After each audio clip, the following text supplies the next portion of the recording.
अस्सलाम वालेकुम। की हाल है दोस्तों, मैं थोड़ा वीर राणा खालिद मकबूल। अजकल ना साडे पाकिस्तान दे उत्ते एक अजीब जी मायूसी का दौरा, जिथे भी चार जी रल के बैठणगे ना, तुसी भी इस गल का अंदाज़ा लाया होना, तुसी भी ये सोच जरूर सोची होनी भी मायूसी जी फैली हुई है हर पासे। जिथे भी चार जी रल के बहणगे उत्थे गल्लां इक्को ही आ कि यार मर गए, सारा कुछ लुटिया गया, खत्म हो गया। एक ते ये साडे कल्ले जिमीदारां दा हाल नहीं है। ये जेड़े मर्जी तबके की गल करके देख लो, जिथे तक भी तुसी ये सोच सोचोगे ना, यह जे हालात लभदे हैं। बल्कि आ 2-4 दिन पहला सोशल मीडिया के उत्ते देखा कि साडे एक वीर ने ना हालात तो दिल बर्दाश्ता हो के खुदकुशी कर ली। तुसी की समझदे आ भी ये मसले का हल आ? मेरे नाल बैठे आ राणा असलम खान वकार साहब। मैं इन्हां तो पुछदा भी क्या घाबर के इन्हां गल्लां दे उत्तों घबरा के ये खुदकुशी कर लेनी चाहिए है या इन्हां गल्लां दा मुकाबला करना चाहिए? देखो जी, हालात जितने मर्जी भैड़े हों, बंदे नूं ना उम्मीद का दामन नहीं छड्डना चाहिए। बिल्कुल। उम्मीद है ते दुनिया है।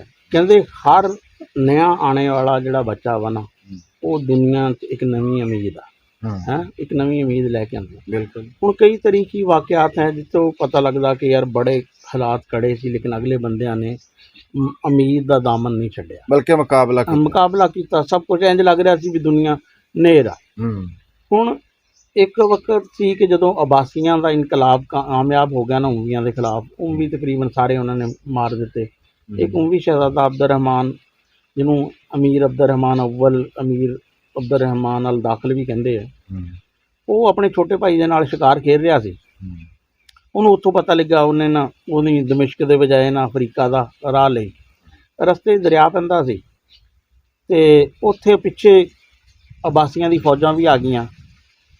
उसने ना अपना घोड़ा पाता दरिया च ते भाई छोटे उन्होंने कहा आ जाओ वापस अमान दिन्ने। छोटा भाई हिम्मत हार गया, उन्हें कहा नहीं पार करिए। भाई अब्दुर्रहमान ने कहा, लेकिन छोटा उन्हें वो नहीं मन्निया, वो वापस चला गया। हुण दरिया के दूसरे कंढे जो पहुंचा ना अब्दुर्रहमान, तो सिपाहियों ने वो भाई की ना गर्दन लाती। अच्छा। यानी कि वो एक गुलाम सी ते वो सी। यानी कि ये हालात सी उसके भी वतन कोई नहीं, नाल बंदा कोई नहीं, कोई भैन भाई नहीं, हर शय। हाँ, लेकिन वो बंदा देखो जी, वो टुरिया अफ्रीका च उहदे नानके सी, उत्थे गया, उत्थे अपने फौजां फौजां इकट्ठियां कीतियां ते स्पेन च जिहड़ा ना उसने हुकूमत कायम कर ली मुसलमानां दी। फिर दूसरी मिसाल आ बाबर दी आ। बाबर ते एक वक्त आया ना जदों समरकंद फरगाना सब कुछ उहदे कोलों छिन गया। शबानी खान बड़ा तकड़ा सी बंदा, दुश्मन, उन्हें दी एक भैन भी रख ली। ते बाबर नूं ना अपनी जान बचा के उत्थे दौड़ना पिया। काबल आया, काबल तो फिर जिहड़ा वा ना उत्थे उन्हें हुकूमत कायम की। फिर उसने इत्थे पानीपत की पहली लड़ाई लड़ी तो इब्राहिम लोधी नूं शिकस्त दी ते इत्थे मुगलिया सल्तनत की बुनियाद रखी, जिहड़ी 300-350 साल चली। ये तो है बादशाहां दीयां मसालां।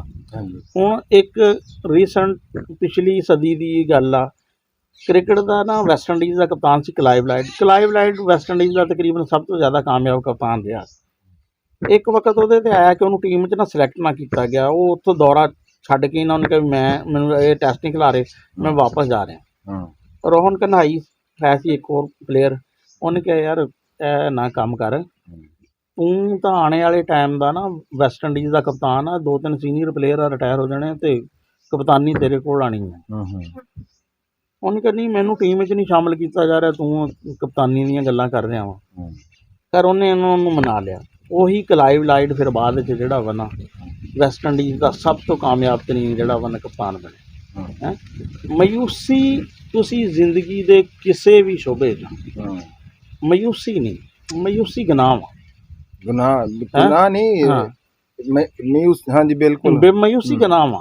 क्योंकि देखो तुसी अल्लाह ताला दी जिहड़ी है ना रहमत, ਉਹਨੂੰ झटलाने है किसी है। मायूस नहीं होना चाहिए बंदे नूं। हालात जिड्डे कड़े तो कड़े होण, रात तो बाद जिहड़ा वा ना सवेर आ, खज़ां तो बाद बहार आ है, हर जिहड़ा जवाल आ उस तो बाद अरूज आ है। ते इस करके बंदे नूं ना अपना डट के रहना चाहिए वा। ਬਾਅਦ ਘਾਟ ਐਸਾ ਵੀ ਹੁੰਦਾ ਵਾ, ਵਕਤੀ ਤੌਰ ਤੇ ਬੰਦੇ ਨੂੰ ਪਿੱਛੇ ਹਟਣਾ ਪੈਂਦਾ ਵਾ। ਹੁਣ ਚੰਗੇਜ਼ ਖਾਨ ਇੰਨਾ ਵੱਡਾ ਤਾਕਤਵਰ ਬਾਦਸ਼ਾਹ ਸੀ, ਇੱਕ ਵਕਤ ਆਇਆ ਕਿ ਮੁਖਾਲਫ ਕਬੀਲੇ ਵਾਲੇ ਉਸ ਦੀ ਬੀਵੀ ਨੂੰ ਚੱਕ ਕੇ ਲੈ ਗਏ, ਉਸ ਦਾ ਭਾਈ ਮਾਰ ਦਿੱਤਾ। ਉਹਨੇ ਕਿਹਾ ਵੀ ਹੁਣ ਉਹਨੇ ਹਿਸਾਬ ਲਾਇਆ ਵੀ ਹੁਣ ਟੱਕਰ ਲੈਣੀ ਮੁਸ਼ਕਿਲ ਆ। ਉਹ ਵਕਤੀ ਤੌਰ ਤੇ ਉਦੋਂ ਹਟ ਗਿਆ ਪਿੱਛੇ। ਉਹਨੇ ਆਪਣਾ ਫਿਰ ਬਾਅਦ ਵਿੱਚ ਕਬੀਲਾ ਇਕੱਠਾ ਕੀਤਾ, ਹੋਰ ਕੋਈ ਜਿਹੜੇ ਦੋਸਤ ਕਬੀਲੇ ਸੀ ਉਹ ਇਕੱਠੇ ਕੀਤੇ, ਫਿਰ ਦੁਸ਼ਮਣਾਂ ਤੇ ਹਮਲਾ ਕੀਤਾ। 100 ਕੁੜੀ ਉਹਨਾਂ ਦੀ ਦੂਸਰੇ ਕਬੀਲੇ ਨਾਲ ਚੱਕ ਕੇ ਲਿਆਇਆ, ਸਾਰਾ ਕਬੀਲਾ ਉਹਨਾਂ ਦਾ ਮਾਰ ਦਿੱਤਾ ਹੈ। ਤੇ ਉਹ ਫਿਰ ਦੁਨੀਆ 'ਚ ਸਾਰਿਆਂ ਤੋਂ ਵੱਡਾ ਹੁਕਮਰਾਨ ਹੋਇਆ। ਇਹ ਇਸ ਕਰਕੇ ਬੰਦੇ ਨੂੰ ਜਿਹੜਾ ਨਾ ਮਾਯੂਸ ਨਹੀਂ ਹੋਣਾ ਚਾਹੀਦਾ। ਹਾਲਾਤ ਜਿੰਨੇ ਮਰਜ਼ੀ ਹੋਣ, ਕਿਤੇ ਨਾ ਕਿਤੇ ਜਦੋਂ ਤੁਸੀਂ ਬਿਲਕੁਲ ਬੰਦ ਕਮਰੇ 'ਚ ਹੀ ਹੁੰਦੇ ਆ ਨਾ, ਉੱਥੇ ਵੀ ਕਿਤੇ ਨਾ ਕਿਤੇ ਰੋਸ਼ਨੀ ਦੀ ਕਿਰਨ ਜਿਹੜੀ ਆ ਨਾ ਆ ਰਹੀ ਹੁੰਦੀ ਹੈ। ਉਹਨੂੰ ਹੀ ਉਮੀਦ ਦੀ ਕਿਰਨ ਕਹਿੰਦੇ ਆ। ਉਹਨੂੰ ਉਮੀਦ ਦੀ ਕਿਰਨ, ਉਹਨੂੰ ਉਹਦੇ ਨਾਲ ਦੇਖ ਕੇ ਤੁਸੀਂ ਉਹਦੇ ਤੋਂ ਹਿਸਾਬ ਲਾਣਾ ਵੀ ਇੱਥੇ ਜ਼ਿੰਦਗੀ ਮੌਜੂਦ ਹੈਗੀ ਹੈ। ਇਹ ਗੱਲ ਤਾਂ ਠੀਕ ਹੈ। ਹੁਣ ਪਹਾੜਾਂ 'ਚ ਕਣਕ ਜਿਹੜੀ ਆ ਨਾ 6 ਮਹੀਨੇ ਪਹਿਲੇ ਬੀਜ ਦਿੰਦੇ ਆ, ਉੱਪਰ ਬਰਫ਼ ਪੈ ਜਾਂਦੀ ਆ। ਬਰਫ਼ ਪਈ ਰਹਿੰਦੀ ਹੈ 6 ਮਹੀਨੇ ਤੱਕ। 6 ਮਹੀਨੇ ਤੋਂ ਬਾਅਦ ਬਰਫ਼ ਪਿੰਗਲਦੀ ਆ, ਫਿਰ ਪਹਿਲਾ ਯਾਨੀ ਕਿ ਜਿਹੜਾ ਵਾ ਨਾ ਪੌਦਾ ਫੁੱਟਦਾ ਵਾ। ਤੇ ਉੱਥੋਂ ਹੀ ਯਾਨੀ ਕਿ ਜਿਹੜਾ ਅਗਰ ਜੇ ਉਮੀਦ ਨਾ ਹੋਵੇ ਕਹਿਣ ਇੱਥੇ ਤਾਂ ਬਰਫ਼ਬਾਰੀ ਹੁੰਦੀ ਰਹਿੰਦੀ, ਉਹ ਕਣਕ ਬੀਜਣੀ ਨਾ। ਤੇ ਇਸ ਕਰਕੇ ਮਾਯੂਸ ਨਹੀਂ ਹੋਣਾ ਚਾਹੀਦਾ ਬੰਦੇ ਨੂੰ, ਉਮੀਦ ਦਾ ਦਾਮਨ ਫੜਨਾ ਚਾਹੀਦਾ। ਇਹ ਬਿਲਕੁਲ ਤੁਹਾਡੀ ਗੱਲ ਠੀਕ ਹੈ।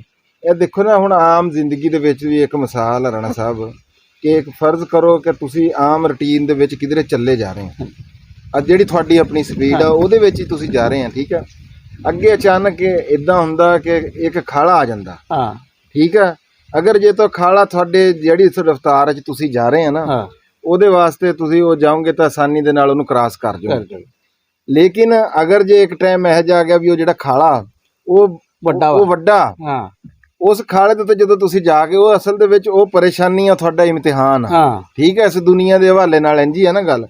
ਉਸ ਖਾਲੇ ਨੂੰ ਤੁਹਾਨੂੰ ਟੱਪਣ ਵਾਸਤੇ ਨਾ ਤੁਹਾਨੂੰ 10 ਕਦਮ ਪਿੱਛੇ ਜਾਣਾ ਪੈਣਾ, ਕੋਈ ਨਾ ਕੋਈ ਹਿਸਾਬ ਕਿਤਾਬ ਲਾਣਾ ਪੈਣਾ। 10 ਕਦਮ ਤੁਸੀਂ ਪਿੱਛੋਂ ਜਾ ਕੇ ਤੁਸੀਂ ਭੱਜੋਗੇ, ਤੁਸੀਂ ਫੇਰ ਉਹ ਬੋਰ ਕਰੋਗੇ ਵੀ ਆਪਣੇ ਅਸਲ ਤੋਂ ਵੀ ਤੁਹਾਨੂੰ 10 ਕਦਮ ਪਿੱਛੇ ਜਾਣਾ ਪੈਂਦਾ।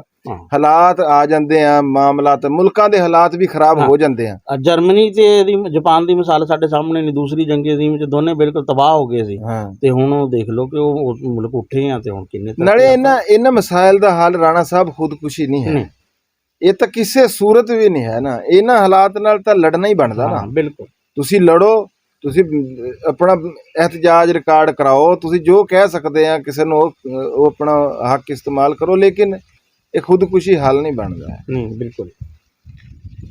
ਰਾਣਾ ਸਾਹਿਬ ਦੀ ਤੁਸੀਂ ਗੱਲ ਸੁਣੀ ਹੈ ਜੀ। ਆਖਰ ਹਰ ਬੰਦਾ ਹੀ ਜਾਣਦਾ ਹੈ ਐਸੀ ਕੋਈ ਨਵੀਂ ਗੱਲ ਨਹੀਂ ਕੀਤੀ ਹੈ, ਲੇਕਿਨ ਗੱਲ ਇਹ ਹੈ ਕਿ ਆਪਣੇ ਅੰਦਰ ਹਿੰਮਤ ਪੈਦਾ ਕਰਨੀ ਚਾਹੀਦੀ ਆ, ਹੌਸਲਾ ਪੈਦਾ ਕਰਨਾ ਚਾਹੀਦਾ। ਹਾਲਾਤ ਅੱਛੇ ਜਾਂ ਬੁਰੇ ਇਹ ਆਉਂਦੇ ਰਹਿੰਦੇ ਆ। ਬਹੁਤ ਸਾਰੇ ਲੋਕ ਐਸੇ ਦੇਖੇ ਆ ਜਿਹੜੇ ਬੜੇ ਅਰੂਜ ਤੇ ਸੀ, ਤੇ ਬੰਦਿਆਂ ਨੇ ਉਹ 25-30 ਸਾਲਾਂ ਦੇ ਵਿੱਚ ਉਹ ਜ਼ੀਰੋ ਹੁੰਦੇ ਦੇਖੇ ਹੈ। ਤੇ ਬਹੁਤ ਸਾਰੇ ਲੋਕ, ਤੁਸੀਂ ਬਹੁਤ ਸਾਰੇ ਲੋਕਾਂ ਦੀ ਹਿਸਟਰੀ ਚੁੱਕ ਕੇ ਦੇਖ ਲਿਓ, ਜਿਹਦੀ ਹਿਸਟਰੀ ਤੁਸੀਂ ਪੜ੍ਹੋਗੇ ਨਾ, ਮੈਂ ਤਾਂ ਇਹੀ ਪੜ੍ਹਿਆ, ਉਹਦੀ ਹਿਸਟਰੀ ਪਿੱਛੇ ਬੜੀ ਕਮਜ਼ੋਰ ਹੁੰਦੀ ਆ। ਹਾਂਜੀ, ਜਿੰਨੇ ਕਾਮਯਾਬ ਬੰਦੇ 80-90% ਬੰਦੇ ਐਸੇ ਹੀ ਆ ਕਿ ਉਹ ਸ਼ੁਰੂ ਚ ਬਹੁਤ ਮਾੜੇ ਸੀ ਤੇ ਮਾੜੇ ਹਾਲਾਤ ਸੀ। ਤੇ ਇਹ ਫਿਰ ਇਹਦਾ ਮਤਲਬ ਇਹ ਆ ਵੀ ਸਾਨੂੰ ਮੈਜੋਰਿਟੀ ਦੀ ਤਰਫ ਦੇਖਣਾ ਚਾਹੀਦਾ ਨਾ, ਕਿ ਬਹੁਤ ਸਾਰੇ ਲੋਕ ਤਾਂ ਮਾੜੇ ਹਾਲਾਤ ਦੇ ਵਿੱਚੋਂ ਉਹਨਾਂ ਦਾ ਸੀਨਾ, ਮੁਸ਼ਕਿਲਾਤ ਦਾ ਸੀਨਾ ਚੀਰ ਕੇ ਨਾ ਜੀ, ਉਹ ਆਪਣੀ ਮੰਜ਼ਿਲ ਤੱਕ ਪਹੁੰਚ ਗਏ। ਕਿਉਂ ਰਾਣਾ ਸਾਹਿਬ? ਬਿਲਕੁਲ, ਤੁਸੀਂ ਠੀਕ ਕਹਿ ਰਹੇ। ਹਾਂ, ਤੇ ਬਸ ਇਹੀ ਸਾਡਾ ਅੱਜ ਦਾ ਪੈਗਾਮ ਆ। ਬੜੀ ਤਕਲੀਫ ਹੋਈ ਸੀ ਉਹ ਗੱਲ ਸੁਣ ਕੇ ਕਿ ਉਹ ਬੱਚੇ ਨੇ ਖੁਦਕੁਸ਼ੀ ਕੀਤੀ ਆ। ਹੋਰ ਵੀ ਬਹੁਤ ਸਾਰੇ ਲੋਕ ਉਹ ਹੈ ਆ। ਇਹ ਤਕਰੀਬਨ ਥੋੜ੍ਹੇ ਜਿਹੇ ਦਿਨਾਂ ਬਾਅਦ ਸਾਨੂੰ ਇਹੋ ਜਿਹੀ ਬੁਰੀ ਖਬਰ ਨਾ ਸਾਨੂੰ ਸੁਣਨੇ ਨੂੰ ਮਿਲ ਜਾਂਦੀ ਆ।